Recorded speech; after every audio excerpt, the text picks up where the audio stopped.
Imagine you were the hottest director on the planet.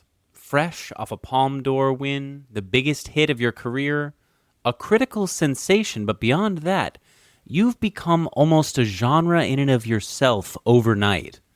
What would you do with all that power? Would you play it safe and try to deliver another audience-friendly studio pleaser? Or would you roll the dice and bet it all on a Bud Cort star vehicle about a serial killer who wants to become a bird? If you answered the former, that's the difference between you and Robert Altman. Brewster McCloud is potentially the least commercially appealing film ever released by a major American filmmaker. It outdoes the European New Wave for weirdness and out-countercultures the hippy-dippy American cinema of the late 60s. One thing that makes this absurd mixture of tones and themes so unique is how, despite its skyward aspirations, it remains surprisingly earthbound. Each element of Brewster feels at war with every other in a constant attempt towards pulling focus. Its gorgeous cinematography and eclectic soundtrack create a potent mixture of tones and mood, but ultimately it's the strange reality of its characters and performances that win one over most, be they Stacy Keach playing a 100-year-old millionaire, or Renee Auberjonois as ornithological lecturer come human/bird hybrid. It is truly the people that make this magical experience of a film, particularly Bud Cort, who recently left us. Somehow this unlikeliest of new Hollywood stars meets his moment as the doomed eponymous character, and while his fate as an actor is somewhat more in the fade-away category rather than Brewster's spectacular flame-out, it is truly a gift to us all that his youthful brilliance were forever to be preserved by this singular Altman-esque work of art.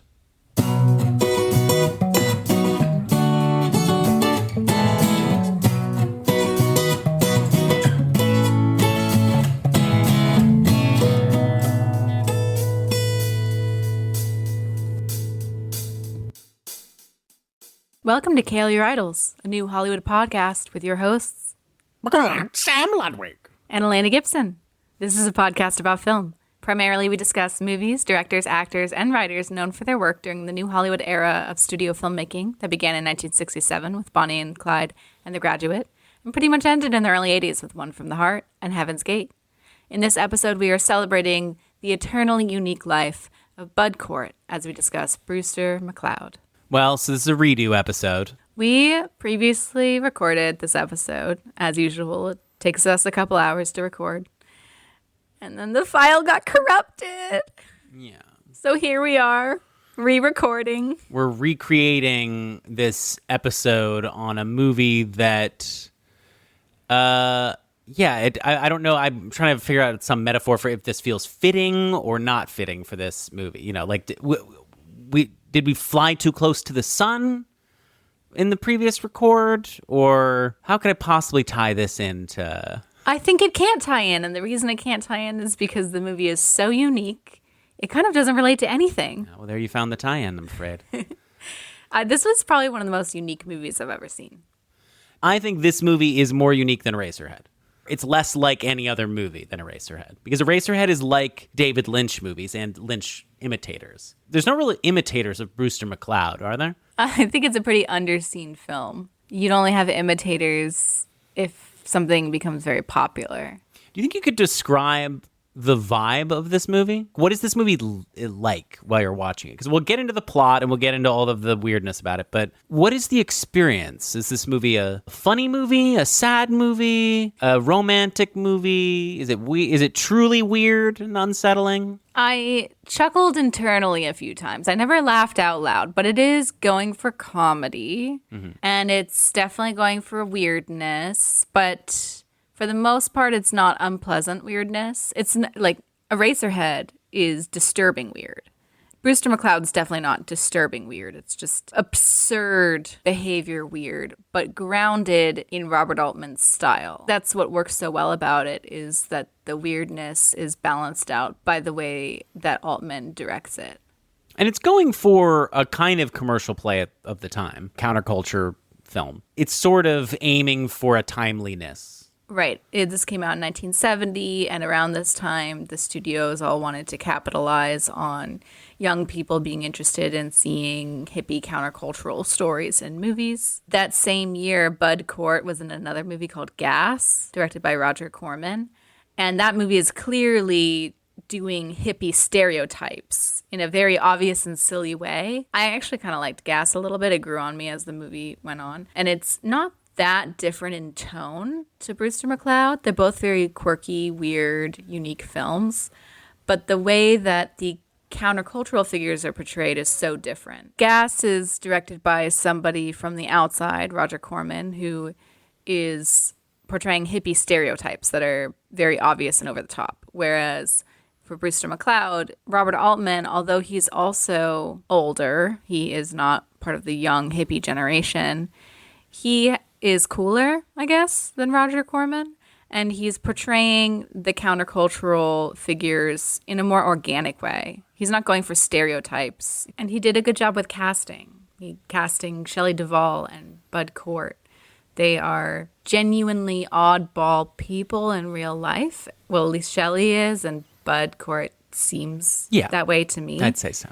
And I'm not saying that odd automatically equals countercultural, but they march to the beat of their own drum, and that fits the countercultural portrayal nicely in this movie. Like, I didn't realize that how much Shelley Duvall and Bud Cort were these, like, countercultural icons. Shelley Duvall, that picture of her that was going around, I think that's got her with the mascara done, sort of like Alex from A Clockwork Orange. I feel like this is a big picture that people used when she died. Perfect picture of a flower child. Yeah, that came from this movie. Right, exactly. That's how her makeup is in this movie, is the mascara is painted on the bottom of her eyelids. And she looks really cute in this film. Yeah, I mean, well, there's this childlike nature to a lot of the stuff that goes on in this movie. It's kind of like a kid's view of murdering a millionaire and a kid's view of how you play adult. You live in some weird bomb shelter in a stadium, drive around, and you do pull-ups, and there's a girlfriend. You have a girlfriend who's shouting your name, and that's what sex is, or whatever. There's like a real like childlike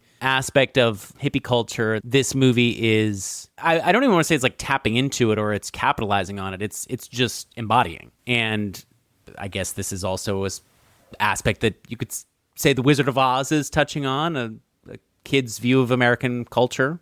This movie makes several Wizard of Oz references, somewhat inexplicably. It opens with Margaret Hamilton, the actress who played the Wicked Witch in Wizard of Oz. She plays this really awful old lady named Daphne in Brewster McCloud. It opens with her singing in the Astrodome. I wonder if this is a reference to the fact that Judy Garland was the first musician to perform at the Astrodome. Yeah, I also thought Judy Garland's having been the first performer at the Astrodome was the likely thing that Altman free associated. Because this movie feels like one long free association. Yeah. I mean, he's just like looking at stuff and saying like that should go in the movie. But there are just the multiple Wizard of Oz references, aside from Margaret Hamilton there. Like when she's killed in the movie, she is wearing sparkling red shoes, just like the Wicked Witch of the East. Yeah, but I mean, that's not exactly that long of a walk. No, but Somewhere Over the Rainbow is playing. I'm not saying it's a long walk. I'm saying it's just weird that there are multiple Wizard of Oz references.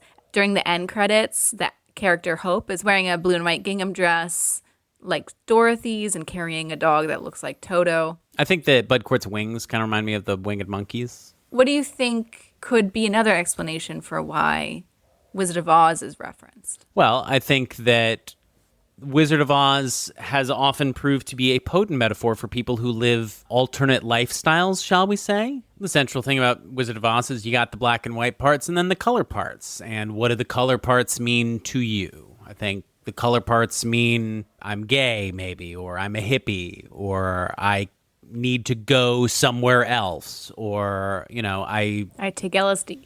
I take LSD, right? I realized that there's more to life than I thought, that things weren't what I was taught in my provincial Kansas dirt farm. And so I guess this is a movie about a kid moving to the big city of Houston. Do you think he's from Houston? Does Bud Cort seem like a Houston local? I think Brewster McCloud is supposed to be from Houston in the movie. I think that your points are good points. I guess that explains the Wizard of Oz references. But yeah, why don't we go ahead and do an overview of the plot? Yeah. Go for ahead. people who are unfamiliar with it. Because it's a pretty weird movie. Yeah. And I'm willing to bet that a lot of listeners to this episode probably haven't seen this movie. Nor will they. Nor will they. So this movie is about Brewster, who lives in the fallout shelter in the Astrodome, which is the stadium in Houston. And he's the main character, but it's also an Altman-esque kaleidoscopic portrait of various people, and he doesn't dominate screen time-wise, but it is his story. Yeah, and he also doesn't dominate just in terms of screen presence, because Yes. Bud Cort has a very deadpan, muted acting style. Right, and he's often not the focus in many of the scenes that he's in. Right. Like he's sort of sitting back and listening to somebody. Yeah. So he lives in the fallout shelter, and he's building a pair of wings, like mechanical wings that to wear, and you don't exactly know what he's going to do with these wings. He wants to conquer flight. He wants to conquer flight, exactly. He wants to, But yeah. To what end? Well, what end do you need it to be? Well, that's, I think, something that the movie posits. Well, yeah, okay. Should we start here? Immediately stop our thing in question. I mean, like, have you ever wanted to fly? What do you think about birds, Elena? Should we start with birds or flight? I think everybody's always wanted to fly. You want to go to the glider port? I think I would try hang gliding. Yeah, I would do that. So that's the thing is we already did conquer flight, kind of. I mean, hang gliding is pretty darn close. Yeah. Yeah, but I feel like there's something so different about holding on to something that's gliding versus being able to, like, beat some wings, you know? Like, I have always been drawn to those Da Vinci attempts at building flying machines. You've been drawn to them. I think they're cool. Have you had a desire to fly? No. Well, and then that's... What do you mean no? Well, just not really. And I think the movie talks about man's desire to fly semi-ironically, but also genuinely. This movie is coming out in the wake of the space race. Right. So you think that it's referencing that? I definitely do. I think that's part of having the Houston Astrodome. Should we get back to the plot summary? Yeah, I guess let's get back to the plot summary so we can discuss this a bit further. He's making wings. He's making wings under the guidance of this mysterious woman played by Sally Kellerman, who she was Hot Lips in MASH. Mm-hmm. This is Altman's immediate follow-up to MASH, in case I sort of alluded to this in my opening, but made within the same year as when MASH was released. Yeah, he made Brewster McCloud before MASH even received its Oscar nominations. Right, but he made it and released it after the movie came out. Yeah, it was pretty impressive. Quick turnaround. He's good at that. Within the same year, yeah. But anyways, yeah, so this mysterious woman is giving him guidance for making these wings. You see the shot at one point of her back where you can see that there's scars on her shoulder blades, and it makes it seem like she maybe used to be an angel. Well, or she a is bird. his guardian angel. She gets him out of scrapes sometimes. Yeah, but why are her wings gone? What happened to her? Did she fall from grace? Yeah. Or I assume there's something to that, like because she also is a little bit evil seeming, and Brewster's not just making wings; he's also murdering people. right. And seemingly she is kind of. I don't think she ever directly urges him on to kill, but I think it's implied that this is all part of the scheme. Yeah, so the entire movie you're seeing him make these wings in preparation to try and fly at her urging. And you're also seeing people die throughout the city of Houston, and they're always bad people. And at the scene of the crime, there's always three things that are present. There's Brewster, there's his guardian angel lady, and then there's bird poop. Birds always poop on the people before they get murdered. Right, because Brewster can seemingly also control birds, or maybe just one bird. I feel like that's really not clear. It's extremely unclear exactly who's pulling the strings and what the deal with the bird is. There's a bird metaphor the entire movie. Yeah, it's all about birds. It's not just about flight. It's about birds. Yeah, because there's this framing device where Renee Auberginois... Framing device. I would say it's a framing device. I would say it's a secondary plot line that's happening simultaneously. That sometimes they use a voiceover from him to comment on the action. But anyway, So Renee Auberginois plays this bird professor who the movie opens with him talking about birds yeah, and talking about the desire to fly. yeah. Let's play a clip of his opening speech. Flight of birds, the flight of man, man's similarity to birds, birds' similarity to man. These are the subjects at hand. We will deal with them for the next hour or so and hope that we draw no conclusions. Elsewise, the subject shall cease to fascinate us, and alas, another dream would be lost. There are far too few. And then throughout the film, the actual storyline is intercut with scenes of him lecturing about birds, and he's the entire film he's turning into a bird in a very weird and disturbing way, and gradual way. And he does a good job, and it's pretty entertaining, I'd say. I like Renee's weird bird transformation. This is a part that was created for Rene Auberjonois because Altman saw him imitate a bird at a party. Weeks later, he gets a call, and Altman's like, "I've got a part for you." It's a bird lecturer who becomes a bird gradually, and Rene Auberjonois is just like, "So this is because I did that at his house this one time? Like, I just imitated a bird on a diving board?" Sam, I think this is the message from the universe that you should start doing animal impressions from now on when you're at parties. You never know what'll come from it. No, there's the days of that happening, I think, are behind us. I don't know if I think we're ever going to have another situation where somebody like Rene Auberjonois imitates a bird and a major film director just adds that into a movie that they're making. I mean, I guess, it fit. There was bird stuff already in Brewster McCloud, so it was a lucky accident. It's not just madness on Altman's part. And even on the day, they filmed it all in one day, this bird lecturing thing. And Rene Auberjonois did his own makeup and costuming and stuff like that. And Altman was, at the end of it, he was like, "I don't know if this is going to make it in." But it seems like all of it did. I don't know what they could have cut out. He's a heavy presence in the film. I like the weird bird professor. It's a great choice. I'm glad he's in the movie, to be honest. It's hard to say if it makes the movie, but it's like this movie is made up of choices like that. Yeah. People have compared the bird professor quote-unquote framing device to the loudspeaker framing device in MASH. Yeah. And how they serve a similar role to just tie the whole film together. See, I think of that as less of a framing thing and more of a structural gum that's not knitting together these episodic sequences. Like, Sure. You can kind of always go back to that one thing that anchors you. This is perhaps just a semantics distinction here. I think a framing device is somebody telling the story. Oh, I guess I see what you mean. He's not telling the story. He's lecturing about birds, and then you hear his voiceover continue the lecture as you're seeing the narrative of the film play out, with the implication that what he's saying about the birds applies to the characters on screen. Not always in the most obvious of ways. Right. To be honest, sometimes it feels like this movie is really slapdash and not very well thought out.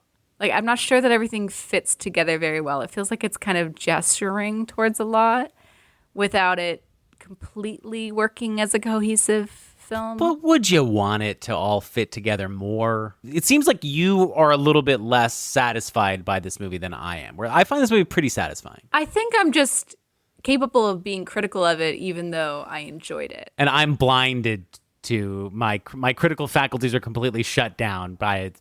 I'm just charmed by this movie. Oh, kind of seems like it. I don't know. Yeah, I guess so. I don't know. That would be the thing to criticize about this movie.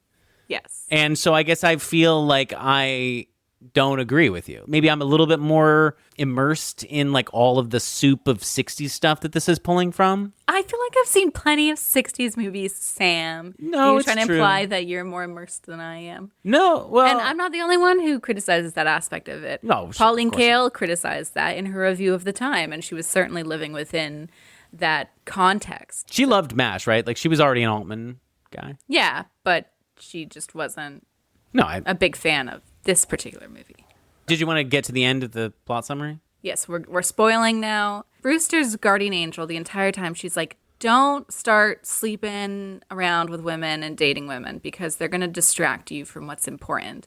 Preserve your essence. Preserve your essence. Is the message. And the whole time, though, she almost has a somewhat sexual relationship with him. Like, she's bathing him at one point, so... Well, she's taking care of him. She's his guardian angel. No, but it's definitely an inappropriate relationship. It's like she's grooming him. He's an adult. How old do you think he's supposed to be? Bud Cort gives off a very young vibe. Sally Kellerman is 11 years older than Bud Cort. Well, I also want to bring up the power dynamic of Okay. how if she's a fallen angel, Yeah, you're right. that's an eternity of experience, and she has divinity on her side. Or I guess not anymore if she's been cast out of heaven. But that's just not really equal footing for a romantic relationship. You're absolutely right. She is clearly kind of using him too, because it's like do you think she wants to get back to heaven on his wings? I guess so. Yeah. I guess so. But at the same time, I'm like, why am I reading into this plot so much? Because clearly, Well, what do you mean? Why are clearly you? Altman didn't read into it that much when he was putting it together. I don't know why you'd say that so definitively. I think that these kinds of discussions are exactly what he would want to prompt, and probably I don't think the movie quite prompts enough discussion in a way. Okay, so Like I think it's a little tied in a bow, perhaps, would be the criticism I would make. the producer Lou Adler said during filming, Robert Altman would stand up and make the same speech every night where he would say, "No one in this room knows what this movie is about except me." And then he would go to his room and write the next day's pages. So maybe that does mean that Altman had a very clear idea of what he was going for in this movie, or maybe it means he was just winging it every single night.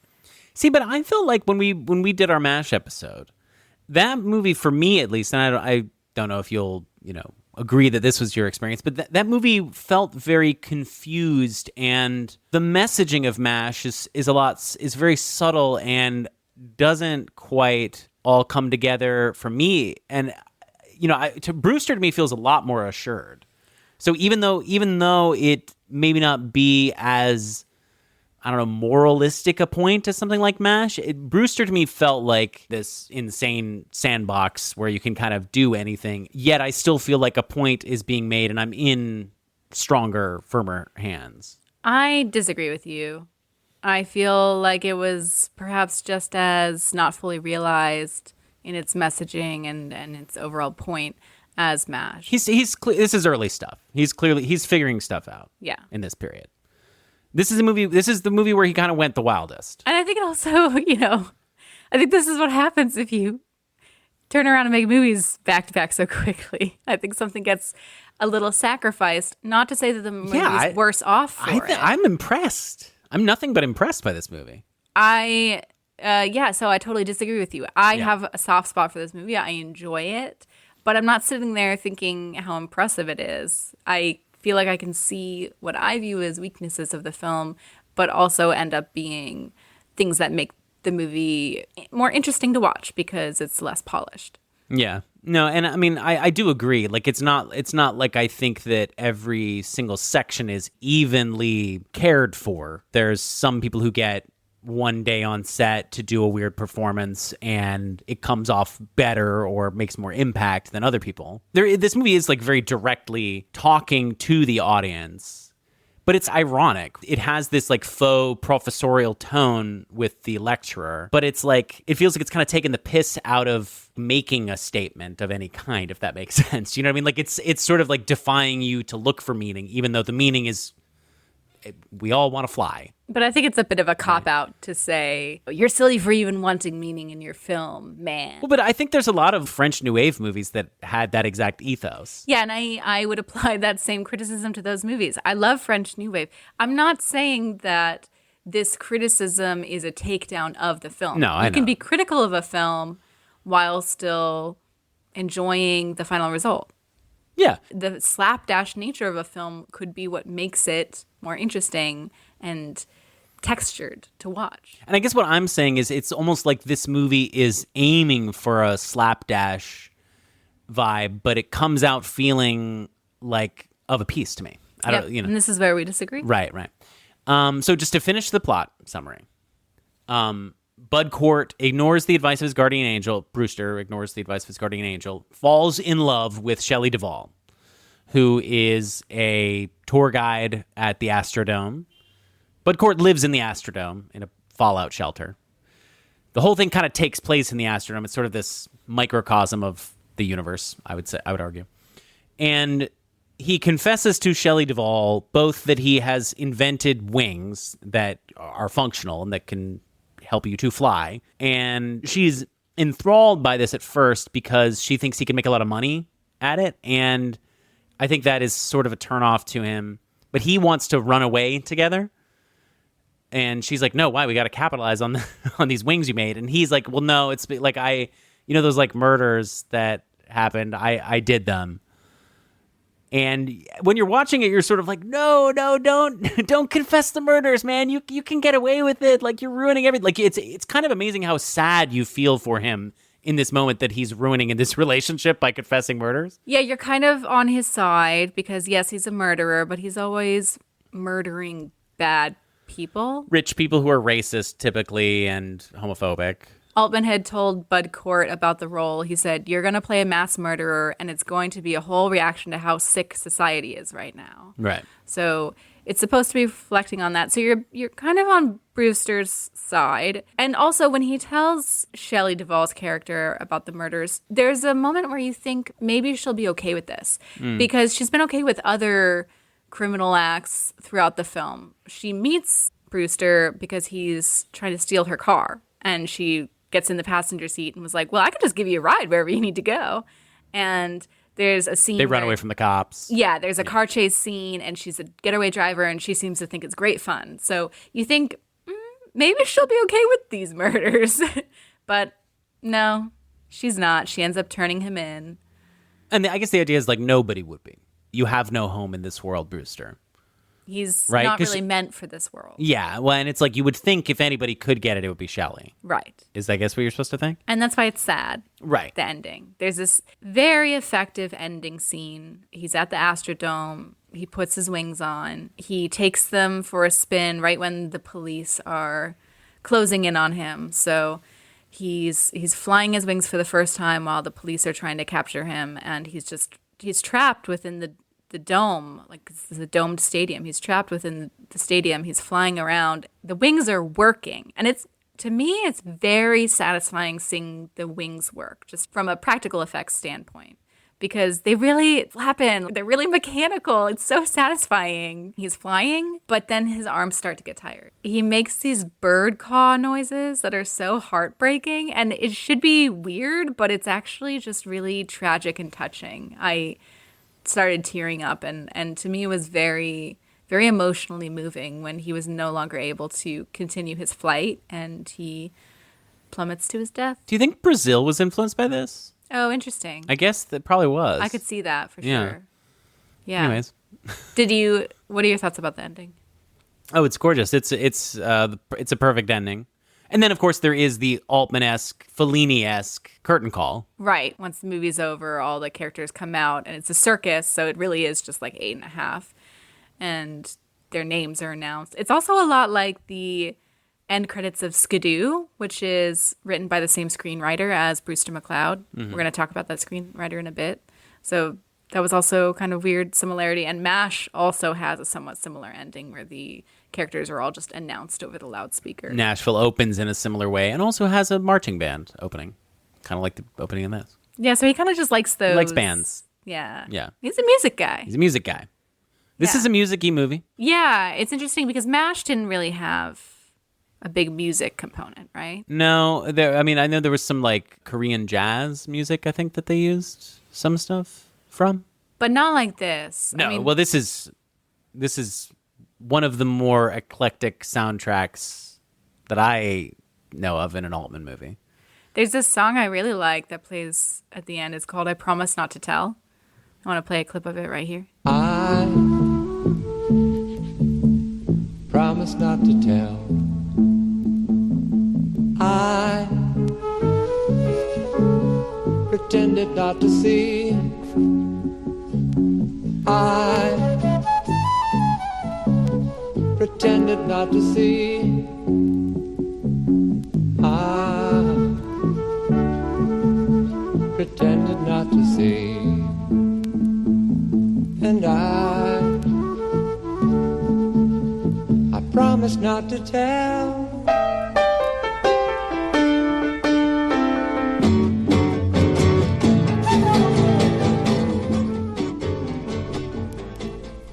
Yeah, this movie was produced in association with Lou Adler, John Phillips Productions. Lou Adler was in the music business and had produced recordings for the Mamas and the Papas.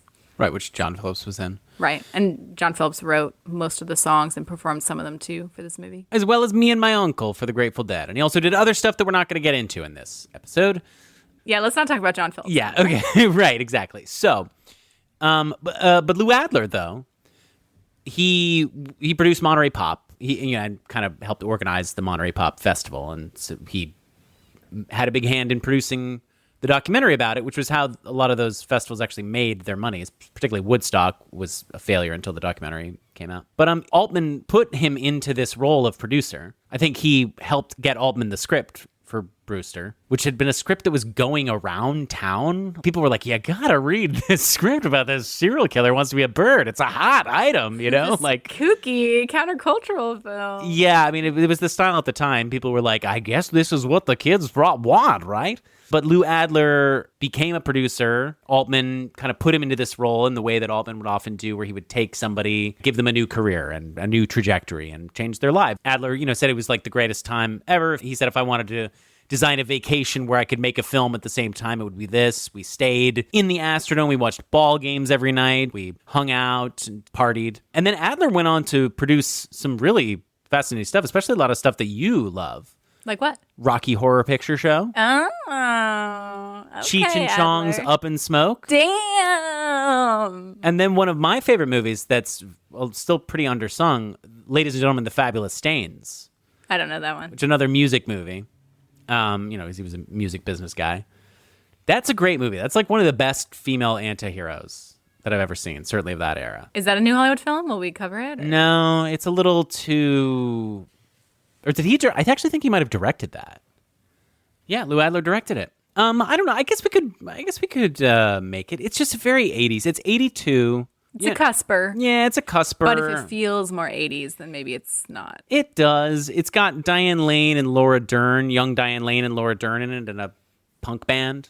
Well, maybe if we ever have a Patreon, we can cover it. Yeah, no, that would be a perfect movie to cover on Patreon. I have a lot to say about that film. But anyway, Lou Adler, yeah, I mean, kind of, he had cool taste. As I guess a lot of those swinging 60s people thought of themselves as having. He was clearly into this countercultural vibe. Yes, but in a splashy way. Yeah, but also in different ways, too. Because, I mean, like, Rocky Horror is a different vision of a counterculture interacting with the straight world than this is. Definitely. Cheech and Chong's Up in Smoke is another version of that. Although they're all kind of tied in with drug use, I suppose. Brewster doesn't have any drug use in it. No. It feels like you're taking drugs when you watch it. Does that count? Is that how you felt? Like I said, it was one of the most unique films I've ever seen, and I've seen a lot of movies.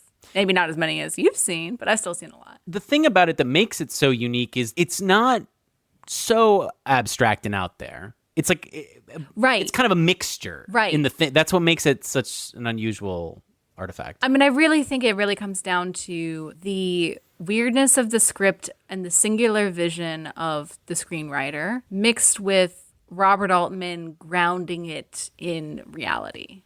I think that contrast works really nicely for this movie. And by the way, reality for this movie also includes Stacy Keach under mountains of old man makeup, holding piles of money and screaming about racism, and Michael Murphy wearing blue contacts imitating Bullet. There's this falseness to a lot of the movie, but it's played very straight. Yeah, when I say grounded in reality, I don't mean that it actually reflects reality at all. I just mean that there is something that is pulling its punches in the weirdness that helps it avoid being just like the absolutely ridiculous, absurd films that exist out there that aren't necessarily going to stick in my mind. And it comes by it honestly. It's not faking it the way a lot of these faux hippie movies would. Right. Because like Gas, for example. Like Gas. It's not literally about hippies, even though it's touching on a lot of this late 60s stuff. The Manson family, I think, is meant to be kind of what you're thinking of with Brewster. Yeah, but you don't have people who are flashing the peace sign and handing flowers out and having long hair and getting in those bus things that hippies drive. Right, like they do in Skidoo. Like they do in Skidoo, right? Yeah. Should we talk about Skidoo or the writer? Or Yeah. Let's talk about the screenwriter. His name is Doran William Cannon. He's most well known for writing Brewster McCloud and Skidoo. Yeah. Sam, what is Skidoo? Skidoo is a late period Otto Preminger movie. If you want to listened to a great podcast about that. It's Karina Longworth's, you must remember this, did a whole season called The Old Man Is Still Alive. It's about this period of time in the 60s and 70s when all of these golden age Hollywood directors were still all around and trying to engage with the counterculture or trying to make movies in the new Hollywood system. Otto Preminger's, he's a guy who, he kind of typifies the classic old school director, very yelly and harsh. Skidoo is a movie that he made in 1967? 1968. 1968. So Skidoo came out, and it was about Otto Preminger's interest in LSD. And this movie has a cavalcade of the least cool stars of 1968, like Carol Channing, Jackie Gleason, Groucho Marx, and they all kind of take acid. It's about the mob interacting with hippies and being changed by hippie mentality. Right. And a drug encounter. And Otto Preminger and Groucho Marx, who's in the film, they both took LSD to do research for making the movie. Well, Preminger was already taking it. He came by his interest in LSD, honestly. Preminger. Yeah, well, good for him, I guess. Yeah, but then he makes this incredibly inauthentic movie, even though it's kind of as authentic to the drug experience. It's just that the style of the movie is a little too old-fashioned. And it's very silly. The stars are really out of touch. It's super silly, and honestly, I hated it in the beginning, and then it really grew on me by the end, and then I thought it was kind of fun and charming. It's got a good acid trip sequence. It does. Jackie Gleason trips out in a way that feels very real, and apparently was based on Otto Preminger's actual trip experience. But I'm glad that we watched Skidoo. And there's got Harry Nilsson songs in it. And Harry Nilsson sings the credits, like you said. It's got some parts that are genuinely cool. And then some parts that are profoundly uncool. Yeah. Like the Skidoo song. Skidoo. Skidoo. Yeah, it's Carol Channing. I guess we'll pop it in here. Skidoo, skidoo, the only thing that matters is with who you do. Skidoo, skidoo, the only thing that matters is with who. Skidoo, I do. But I'm glad that I watched the movie Skidoo because, as I said, when I watched Brewster McCloud, I thought to myself, this is the most unique film I've ever seen. And then I watched Skidoo, and I'm like, I see the similarity between these two films. It's even weirder than Brewster in a way, but less effectively so. They're both their own kind of weird, in my opinion. But it allowed me to really identify what from Brewster McCloud came from the screenwriter. Because Doran William Cannon, the screenwriter, he was given sole screenwriting credit for Brewster McCloud because it was a clause in his contract. But Altman apparently rewrote most of the script, often the day before shooting, and they also improvised a lot while they were shooting. So it's often said that the script is really credited more towards Altman, but after having watched Skidoo and also having read Cannon's own words in an article he wrote for the New York Times, which I want us to read a clip from, I still see the heavy hand of Cannon's influence. His sensibilities are clearly in the film and contrast, as I mentioned before, in a way that I think works really well against Altman's. Well, his upper crusty Ivy League talk, that we'll get into in the article that he wrote, it sounds like the ornithological lecturer, but that part was entirely written by Altman. So maybe he's going for that kind of talk? I think it's possible that for the scenes that Altman wrote and improvised, that he was channeling Cannon's energy or he was channeling Cannon's style. But you can't tell me after having watched Skidoo and read what he wrote in the New York Times, you can't tell me that he wasn't also an author of this film. No, well, he obviously was, even though both movies he disavowed and the director also moved away from his vision. Yeah, Altman said he didn't like the initial script, but figured he could change it enough to make it work. Yeah, Altman played it not remembering the guy's name when being asked about him for this book that we listened to. I think they forgot to invite Cannon to the premiere. And he had to invite himself, actually. Mm-hmm. But Dorian William Cannon, I want to give you a taste, listener, of what his voice is like, his writing style. Because he wrote this article for the New York Times called The Kid Wanted to Fly, so they gave him the air. And it's about his experiences having written Brewster McCloud. And it's a very flowery article where you really get a sense of who he is as a person. And I kind of enjoyed reading it, but we'll read a few segments from that article. Once I was a fine Jewish boy, an Ivy Leaguer for heaven's sake, impregnable as the forest, pure as a virgin prince, and untouched as the moon was in 1965. Impoverished artist by natural accident, filmmaker by chosen profession, I aspired to the vanguard of a new breed of filmmaking, one in which art might partner equally with business on the way to something better. Hollywood, oh Babylon, pagan carbuncle on the conscience of the world, you were doomed. The revolution was to come, and this complete filmmaker businessman would be there. I would make movies like Miles Davis blows his horn, like Andrew Wyeth paints, like Hemingway wrote, like Bernard Baruch did business, like the Beatles made songs, like my mother bakes cookies. If only I'd known that to make movies, one must be in the movie business, a battleground at best. I've been losing the battles, but I've been winning the war. Or is it the reverse? Integrity has been my battle cry, and win has been my war whoop. The two don't mix easily. And then later on, he says about his experience working with Altman. Recently, I enjoyed an altercation on the phone with Mr. Altman. He claimed I should take my name off the screen since, in fact, he himself had written most of the film. I told him that if the Writers Guild, which had a misplaced set of values, I think, in insisting on giving writers a certain stature while too often disguising the truth, would allow such a credit as based on an original screenplay by, I would be happy to take that credit since it more closely approximates the truth than written by, which implies that the film kept to my script, which is not a true fact. Altman, your screenplay was a piece of crap. Cannon, my screenplay was perfect. Altman, it was crap. You bought it. You sold it. He accused me of selling a script he had bought. Surely I am his source, and that embarrasses him. Oh, Hollywood. Altman, I will continue embarrassing you to the press. Cannon, I'm hardly embarrassed, but you were embarrassed when I came to watch the filming in Houston. You were embarrassed to think that people might learn I exist. You felt exposed. I was embarrassed for you. Ha! You remind me of Otto Preminger. He was also embarrassed because I had written Skidoo as an original and he screwed up my vision. You put me in the same class as Otto Preminger? Yes. Silence. I suggested that we talk the whole thing over when it had become perhaps a year. See you in a year. We hung up. I felt a little sorry for him. His mind, as well as mine, I knew too well, had been bent by Hollywood. I wished he had understood my good intentions. I wish him good luck. Yeah, I don't know. It's a really fun article to read. I recommend checking it out. It's a classic that nobody's ever read. But yeah, I mean, and that's him destroying his own career, writing this article. Yeah, did he do anything else? No, nothing.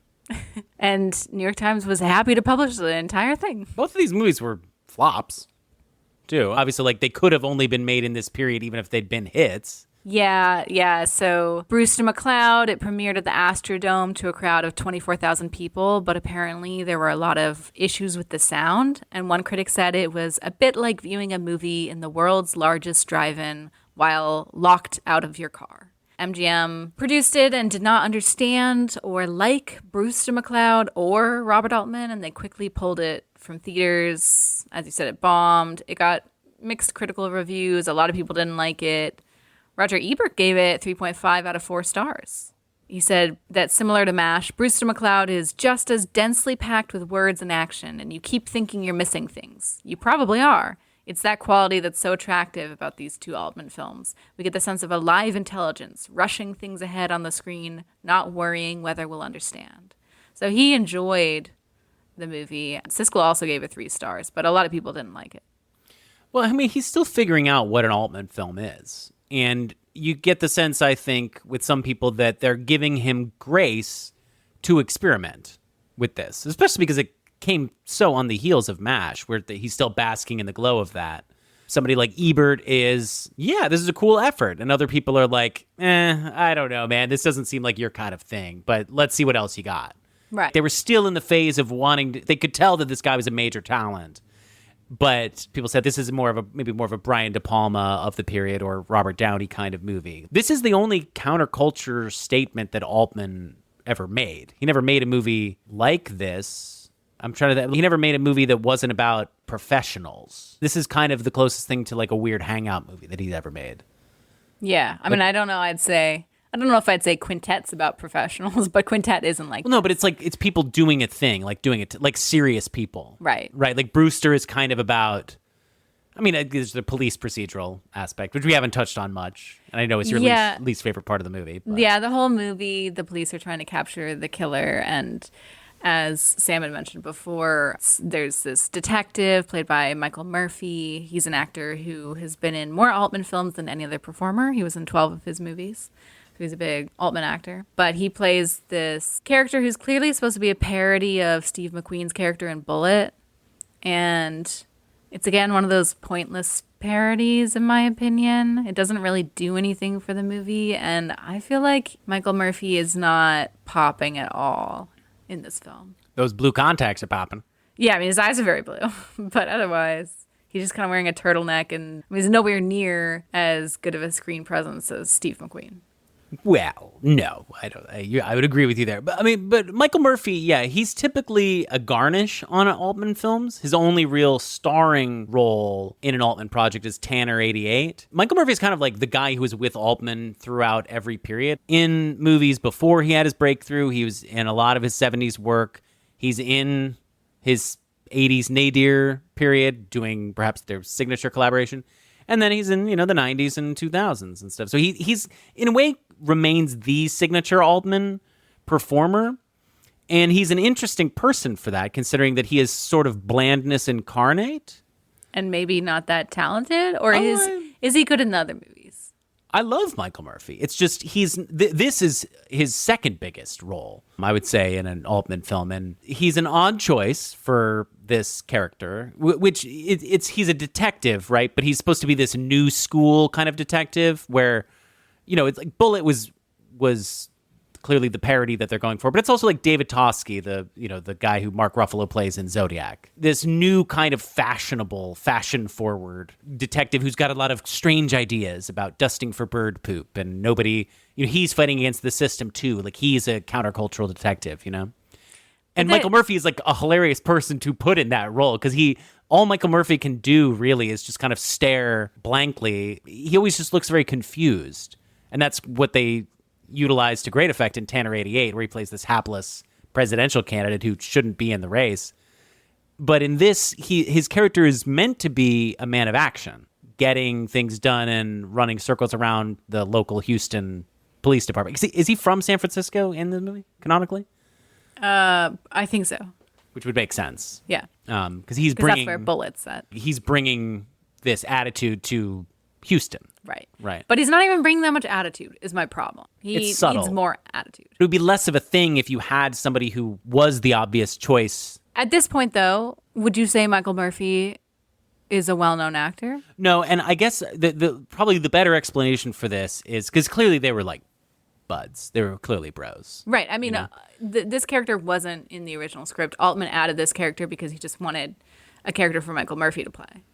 Yeah, and I do think that the idea of making fun of this view of modern cops fits in with this movie's extremely mediated brain. What are you laughing at? I'm just laughing, like, going back to the whole thing about whether or not you are capable of being critical of this film. Like, I feel like it's funny that you're so defensive of Michael Murphy's performance when I think it's objectively not good in this movie.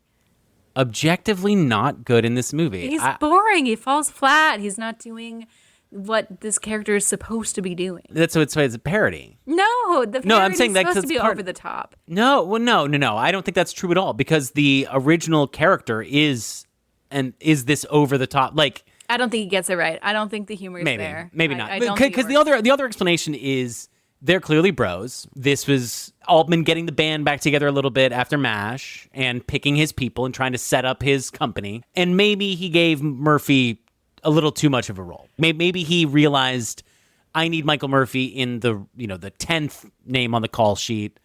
Maybe he's not really the person to elevate to this level of a lead performance in his own story. Yeah. This is a transitional movie. This is the last collaboration with a lot of people, including Bud Cort with Altman. A lot of the MASH people, right? Like Michael Murphy's in MASH, Sally Kellerman, Bud Cort was in MASH. There's also Renee Auberjonois, John Schuck, Corey Fisher, G. Wood.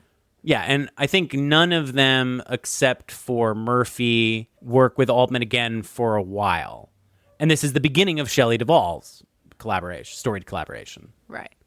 So this is kind of like him, I think, figuring out who do I want to keep around and who's going to be part of the new cadre. Like Shelley Duvall. Yeah, so this is Shelley Duvall's first screen performance. We covered her, of course, last episode on The Shining. So it was fun that we were able to double dip and see Shelley Duvall in her first role. What's the famous story about how she was cast for this? She was scouted. They discovered her at a party. She was talking up her boyfriend's art. Some casting people told her, we have a prospective buyer for your boyfriend's art. And so she loaded up her car with a bunch of canvases and brought them to the man who turned out to be Robert Altman. They were auditioning her without her realizing it. Yes. Again, right. she didn't realize she was auditioning. She just thought she was trying to sell Altman some art. They said that she had this way of making this very inaccessible art brought down to earth, which is kind of the Shelley Duvall experience in a nutshell. Altman thought that she was being fake because he was like, I can't imagine that she's actually like this. So he kept trying to trip her up, and she was just herself. That's what they cast her for. And this is a performance that is sans acting. Yeah. I mean, compared to The Shining, where she's acting in that movie, and this, yeah, she's just being herself. It's a much more natural, understated style because she's not trying to act at all. And it's very similar to her performance in Three Women, in my opinion. But even there, I think she's more polished. Especially, this is really nothing. Yes. Oh, yes. But I just mean that in this movie, she chats away at Brewster in the same way that she's chatting at those girls who work with her at Three Women, where people aren't even paying attention to her. And she's just chatting away, saying random stuff. Like, she has this line at one point in Brewster McCloud where she says, "Have you ever gotten diarrhea from eating Mexican food before?" So she just never gotten diarrhea from eating Mexican food before? She just says this stuff, but it's cool to see how she changes as an actress. Yeah, I mean, I feel like this kind of distilled for me what naturalistic acting is, or what because it's hard to say if it is naturalistic, but because nobody acts like her. It's not natural to be like Shelley Duvall. But also, like, I mean, is bad acting naturalistic? I guess it is. No, I mean, I do think that there is like true. Yeah, there is a brand of naturalistic acting where it's like you're a good actor, but you seem like a real person. Right. Like she seems like a non-actor who's kind of trying to act a little bit. Yeah, and who has a personality. When we talked about it in All the President's Men, I kind of feel like true naturalistic acting, we don't even have any anymore. I feel like you're always complaining about how you feel like all the acting styles are too naturalistic. No, it's minimal. They're too minimalist. I don't know. I mean, this is a complicated thing that we can get into. But I think I realized, though, that what she's doing is she's just not paying attention to what she's saying in this movie. She just doesn't even know how to think about what she's saying. She's just saying it. Yeah, I do wonder if I could even do that. I'm always worried about being like too actory or whatever in auditions. And I don't even know if I could get to a place where I'm not. Maybe if I was doing that, it would just be boring. But Shelley Duvall can do that, and it's interesting. Because she's a weirdo, but a fun weirdo. But I'm a weirdo. I'm a fun weirdo. But you're an actor. I don't seem weird. You're naturally. Yeah. The way that she does. Yeah, you don't have people aren't automatically going to be like, oh, that's an odd person right there. I wish I looked weird or had a funny voice or something. You know what I mean? Yeah, you're kind of classically. You kind of got a classic look. I'm like a Michael Murphy. You're like a Michael I'm Murphy. a little bit of a Michael Murphy, except not quite as blandly handsome either, so it's also not helpful in that regard. So it's kind of the worst of every possible shortcoming that an actor can have. No, you're selling yourself short. Okay. But you are kind of weirdly stuck in this awkward age where you're not young enough to be the young person and you're not distinguished looking enough to play like a King Lear, for example. Should I start getting more plastic surgery to look appropriately like the people do at my age now? Like, should I go for that look because that's the way you're supposed to look now? I think you just got to wait it out. I don't know. Do you think I'm aging gracefully? Yes, and it annoys the crap out of me because I am not, and I'm just like. I think you look great. I think you look a lot better right this second than I do. If we had a video podcast, people could be the judges of this. Yes, they can just spend all their time criticizing the way we look, just like we spend all our time criticizing the way, or me in particular, criticizing the way the actors look. I do feel bad about it. Like Shelley Duvall. She's super cute in this movie. She is very cute in this movie. Yeah. I'm about to criticize the way Bud Cort looks. Okay. Because the man who we're eulogizing. I think Bud Cort is like just such a singular person, and it's so sad that he's gone from this world. I just feel like I need to say that before I criticize, or not criticize, before I point out that weird scene where he's doing pull-ups wearing nothing but tiny little Speedo underwear. And You were looking. and his body is just so pasty and not muscular at all. He's very scrawny. You like him nice and beefy and oiled up. No, I'm not saying that, but like, I mean, I used to not like muscles at all. I've grown to appreciate them more the older I get. But Because they make your partners less prone to falls. right, yeah, I just appreciate The mobility. older that I get, it's just important to have some muscle mass. The older I get, the more I feel just like a creepy old person. Like, I don't like being around attractive young people anymore because it just makes me feel old and ugly. Society has made us all feel way creepier than we deserve to feel. But back to Bud Cort criticizing being ugly. Bud's. I'm not saying he's ugly at all. It's just such a funny choice to have him be doing those pull-ups in those tiny shorts, and then this girl who has a crush on him walks in, and she responds so strongly to the sight that she ecstatically masturbates under a blanket. And yeah, I mean, he's just obviously not a sex icon. Like, he doesn't have that traditional body. But it's late 60s, baby. Up is down, black is white. It's true. I mean, it's cool that it's alternative lead characters in new Hollywood films. It's also funny. You showed me that clip of Bud Cort. It's a cut scene from Arnold Schwarzenegger's Pumping Iron documentary. And Schwarzenegger's talking to Bud Cort about bodybuilding, and Bud Cort's talking about how into bodybuilding he's getting. But it's just so funny how scrawny he is. I don't know. It's just interesting. Well, and that began with this movie. He got naked in front of Robert Altman and was like, I think I need a trainer. And Altman's like, okay. So he got him a trainer. And I assume that's where he met Schwarzenegger and started getting into bodybuilding. I wonder how far he took it. You think he should have taken it further? No, I'm not saying Maybe he needed. Bud Cort was clearly somebody who needed a rebrand. He had this distinctive early 70s young guy look. So like, if he came back in the 80s and was super muscly, like, what if that was like the solution to the Bud Cort that would career have been question? crazy. Yeah. That would have been such a weird alternative history. Yeah. But yeah, he has such a boyish face, but his voice is so deep. It's a Right. really weird combination. I guess he could have benefited from getting super muscular, but you of course can't force your body. Instead, he went the squirrely bearded direction.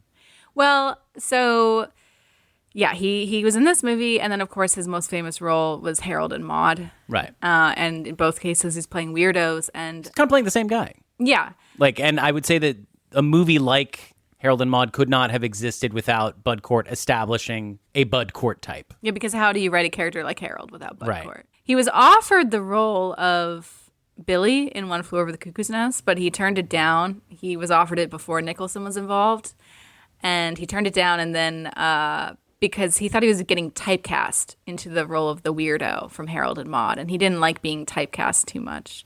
So he turned it down. But then once he heard Nicholson was involved, he called Milos Forman up, and he's like, no, I want to be in the movie. But it was too late at that point. And so he really regretted that. But yeah, he said that he felt like he was getting typecast too much. He didn't have that many opportunities to play normal people. Maybe because I don't know that he could pull off playing a normal character.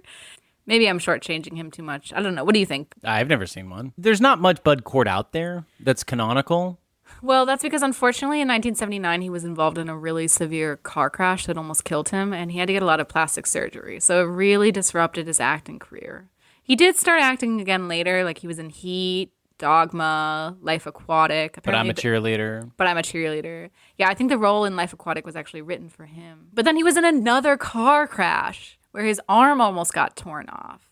So, and then he had a bunch of health issues. So, yeah, he didn't have as many opportunities to act as I'm sure he would have liked. Yeah, I mean, but also, I mean, he's just so tied to this time and place and a moment when you could have Bud Cort in a movie. It's kind of amazing how much his name did persist through the annals of Hollywood history it's mostly just because of Harold and Maude. And, this movie, which I would say is Harold and Maude Part 0. Left off of the Hollywood in Memoriam segment, though, Didn't get his own little 5-second flash. Bud Cort. Bud Cort. Yeah, I think it's annoying when people complain about that kind of thing because those segments run so long. So then people are annoyed at how long they are, and yet also they get annoyed if their niche person got left I don't off. think anybody got annoyed at how long it was this time. I thought it was very appropriate. We liked the Oscars. Yeah, I mean, I didn't have a problem with the In Memoriam segment, but I just like, I don't know. I think the whole idea of snubbing people in Oscars, I think it's just overblown a lot of the time. I think it's hard to include every single person. And he was such a niche person. Well, and that's what we're here for. Yes, that's why we're doing this episode. Yeah, he wasn't a very Oscar-y actor. Right. And alts. Yeah. I mean, he was raised Christian and almost went into priesthood before deciding to pursue acting. He has that affect. He never married, no children. Yeah, it's funny. Again, it's funny that he's supposed to be this kind of sex symbol in Brewster McCloud. I mean, the title was originally called Brewster McCloud's Sexy Flying Machine, with sexy in parentheses. And originally, in the script, he was supposed to sleep with 3 of the female characters. And he's not really a very sexual actor. I guess, even though he mostly plays romantic leads. I mean, like, Harold... In weird, unconventional weird movies. Yeah, to be fair. Yeah.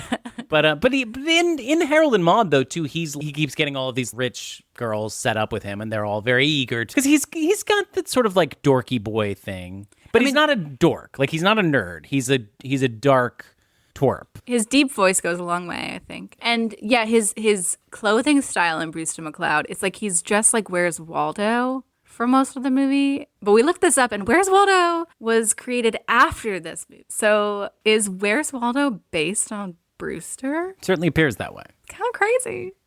I don't know if anybody's ever noticed that before. Bud Cort deserves royalties. How much money do you think those Where's Waldo books netted in their heyday? I feel like you don't see them anymore. I feel like that was like the easiest way to make money. You just like put a bunch of stuff in a picture and then have a couple of Waldos in there.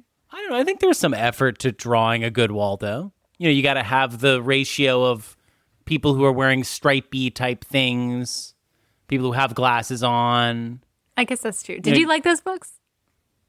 I thought they were amazing. Did you like them? I feel like I have a weird talent for finding things. You just in like a look pattern. at it and you find it instantly and you're just like, this is boring. Like I enjoyed them. Like I loved the I Spy books. I liked Where's Waldo. I really love word searches. I'm really good at finding shark's teeth on the beach and finding 4-leaf clovers. Like this is kind of my skill set. I considered getting a Where's Waldo tattoo, and then I'd be like, and then to flirt, I'd be like, oh, you gotta find my Waldo. Like Where's Waldo? So wait, you would get Where's Waldo, just Waldo? Like you wouldn't get a big crowd scene with No, him I would just get hidden Waldo. in there? I would just get Waldo. I actually made a film for the previously discussed film class. This might be the year where we start talking about freshman year film class. Wait, when did we talk about this? Was this the Shining episode? No, it was Great Santini. Oh, right. Because we watched that inexplicably. Right. But we made a final project film that was a like Tarantino Usual Suspects-esque take on Where's Waldo. Wow. Who knew that Where's Waldo would spark so much It's uncovered discussion? this memory. And it won Best Picture of the class movies. Good job. Didn't win Best Screenplay. I wrote the screenplay, but I didn't direct it. But yeah, I guess the mise en scène was really what made it. But it was just because one of the guys that was in the group looked exactly like Where's Waldo. Uh-huh. So we just designed, it was like the whole thing was the 2 guys in suits are on the trail of Waldo. They can't find him. And at one point, like they interrogate somebody. And we did a Usual Suspects-esque ending with Waldo. I'll just say that. It sounds amazing. Yeah, it was. I hope you can find it somewhere. It was really dependent on how much like Waldo this guy looked. But you have to just imagine it was a doppelganger, a 1-to-1. Speaking of Waldo Salt's daughter plays Hope in this movie. Mm-hmm. Waldo Salt, I can't remember, was he a screenwriter or cinematographer? He was a screenwriter. Right. He's one of the big blacklisted screenwriters. Right. I think he's one of the people credited with ending the blacklist. Yeah, other actors in this. So you said Stacy Keach. I don't really know who that is. Yeah, I mean, he's just a guy. He was around my childhood a lot. He played an angry dad in the TV show Titus, and I feel like he had other roles of a similar high-octane level. He's a very intense look, big eyes, big teeth. We both won the same acting award.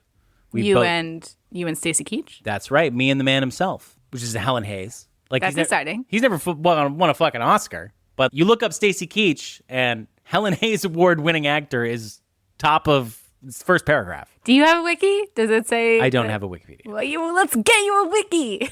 No, I think that would be a little sad. I do have, you can search me, and I feel like this is fading away, but like you could search me and it would be like Sam Ludwig, American actor, and have, I used to give good Google. Yeah. But Stacy Keach, just kind of like an intense actor. We'll talk about him when we talk about Fat City, another old man is still alive movie. When I was looking him up, I caught Google prompting me. It says, what was Stacy Keach accused of? And I was like, oh, great, fuck. And I look it up, and it's cocaine trafficking. So what a nice treat that was that I discovered that it was merely that Stacy Keach was accused of. Yeah, that does feel less cancelable. Made my morning. Yeah, as you mentioned, there's lots of other actors in this. I know we've already mentioned Rene Auberjonois briefly, but I just want to say how much I love his name, first of all. I know we've talked about him on MASH. I want to talk about it again, though. I also love that he plays Odo in Deep Space Nine, for any Trekkies out there. We also just recently saw him in the 70s King Kong movie. Mm-hmm. Sam and I watched that recently, and we were like, it's Auberjonois. He was everywhere. And he's the voice of the chef who sings the Les Poissons song in Little Mermaid. That's one of my favorite songs of the whole movie. I sing it sometimes to myself in the car. You ever sing it when you're making food? I have. I've like slammed my knife around. First I chop off the heads, and then I pull out the bones. Whatever the lyrics are. I don't know the lyrics very well, even though I try to sing it. Mm-hmm. Anyways. Got Sally Kellerman. She's great in this. Yep. She's very attractive in this movie. Yeah. Little does she know she's about to get an Oscar nomination for MASH. I mean, maybe she does know. Maybe she just knew she had gold there. Anybody else? No, not really. Just a bunch. There's a bunch of people. Yeah, a bunch of people. I mean, this movie is a death of the 60s movie. Yeah. Where's all this moon landing and technological innovation and hippies and experimentation going to lead? Of course, it's going to lead to beautiful things, but it also brings with it a stench of death and destruction. Yeah. Right. But it also has a more general theme that I think will always apply no matter the times, and that's the balance between art and sacrifice. Mm-hmm. Because the movie is about how if you want to achieve true accomplishments, you can't be distracted by romantic relationships. And it's something I think about because it's something you, Sam, have brought up plenty of times, that you feel sometimes like romantic relationships hold you back artistically. Stephen Sondheim didn't have any major romantic entanglements of any kind until after he wrote his 17 or so masterpieces. And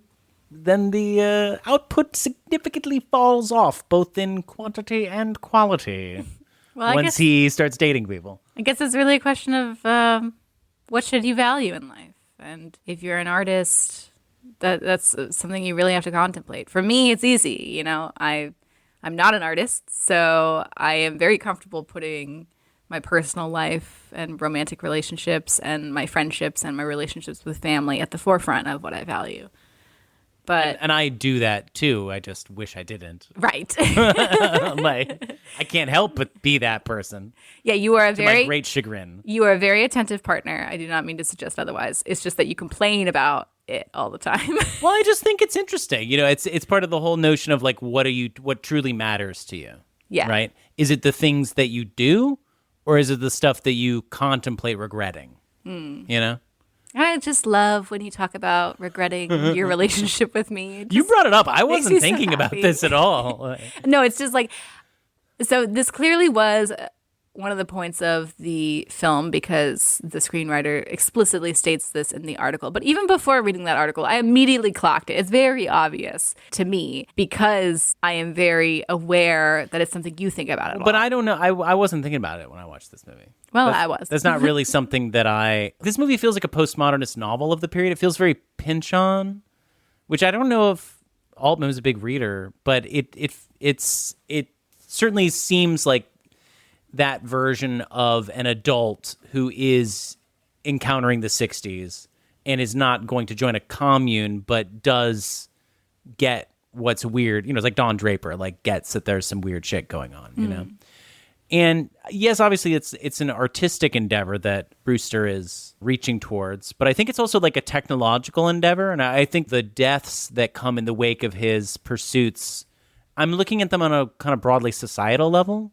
Not to spoil Gravity's Rainbow, but it's like, in order to get space travel, you need to have... you spoiled it for me. I haven't finished it. Well, no, that's what the whole thing is about. I didn't know it was going towards that. I thought it was going to another big moment in history. Well, no, it is going towards that big moment in history. But the point is, like, in order to get space travel, you need to have ballistic missiles. It's not explicit. This is a spoiler for the underlying thing that's going on in Gravity's Rainbow. Okay. But it's what happened. Like, Operation Paperclip was we got all of the German V2 missile experts out of Germany in order to send people to space. Weapons begin what ultimately turns into a noble feat of exploration. I mean, I do think that technology is woven into this because of the Astrodome. Like, there's so much attention on the Astrodome, and yeah, the Astrodome was having a big moment at the time. Eighth wonder of the world. Right. I mean, it opened in 1965, and it was the world's first domed sports stadium.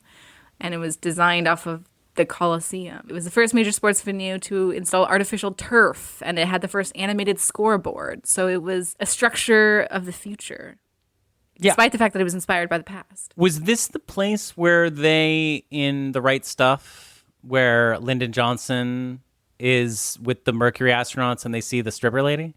Oh. Are they in the Astrodome? I don't know, but I do know that Lyndon Johnson visited the Astrodome. Yeah. Well, because Texas. Like, this is a marvelous invention. I thought it was weird that Brewster lived in the Astrodome, obviously, but then I read that the guy who conceived of the Astrodome, Roy Hoffines, who was also a former mayor of Houston, and I think he owned the Astros, had a 7-story apartment in the Astrodome, which included a shooting gallery and a bowling alley and a chapel. So, maybe it was also commenting on that. Some local Fascinating Houston commentary. local Houston politics. He hated that it was called the Astrodome. It was informally called the Astrodome. Roy Hoffines? Roy Hoffines, yes. So maybe he wasn't a big fan of it being considered this modern marvel. I don't know. Do you think that that apartment was still kept even after he stopped using it, or eventually they were like, we could probably put a snack bar here? Yeah, I don't know. I mean, I know that the Astrodome, I think, is condemned right now. Yeah, it doesn't exist anymore. Well, I think it exists, but I think you're not allowed to do anything in there. Yeah, it hasn't been active for more than 20 years. Yeah. I think they keep trying to come up with plans to repurpose it or rebuild it or something, and they just don't go through. Anyway, I once saw a big building like that imploded. Was it fun? I saw the Capitol Center imploded. Yeah, it was crazy. I mean, that does sound like pretty cool. It was very memorable. And what's the significance of the fallout shelter? Just lingering. Yeah, like I said, it's it's the bomb. It's all of these modern technologies that are amazing to us, but are also scary. We're down the yellow brick road. Okay. Yeah, I guess so. Somewhere over the rainbow.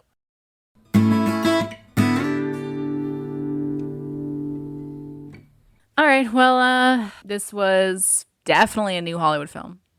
Yeah. Without a doubt.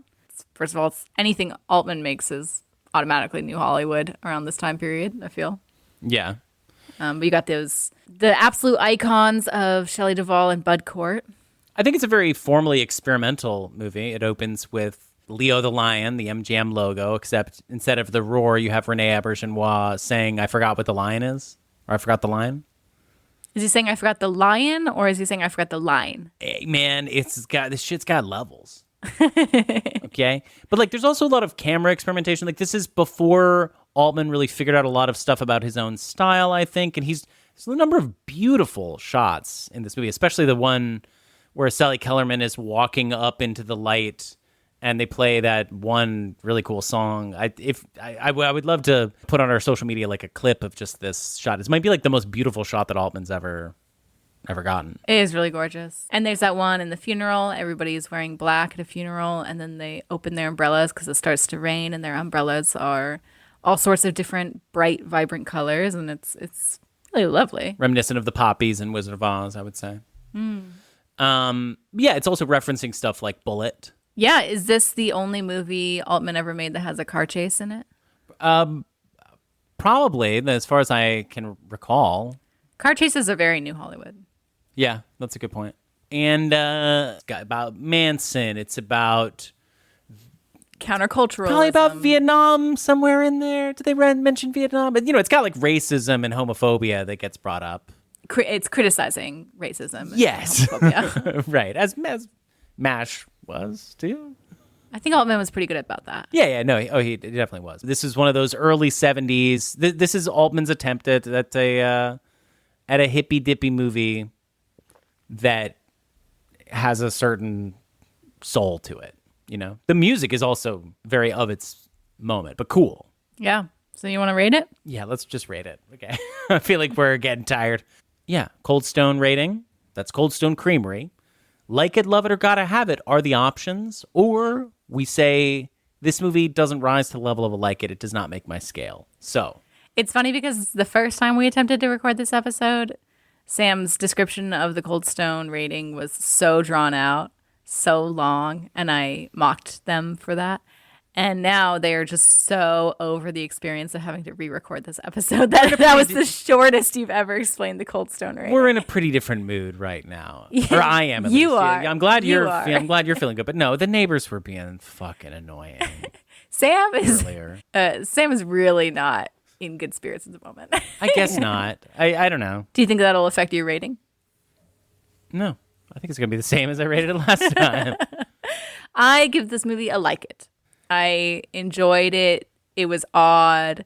I probably wouldn't recommend it to people, but I appreciated how unique it was. Well, that's my thing. This is a movie that is, I think, great. It's definitely not bad. Like, I would say this movie is successful, and I think this movie is really good, essentially. But it's just difficult to imagine a scenario where you could throw it on. There's nobody that really needs to see this movie, I don't think. There are some people who are in the cult of Brewster McCloud. Of course, this is famously Griffin Newman's favorite movie, of Blank Check. I didn't realize how much of a Wizard of Oz person he was, because one of his other favorite movies is The Wiz. So he's clearly just kind of very into Wizard of Oz. The movie doesn't really capture anything outside of itself. It's very poetic and beautiful, but it struggles to really speak to anything real.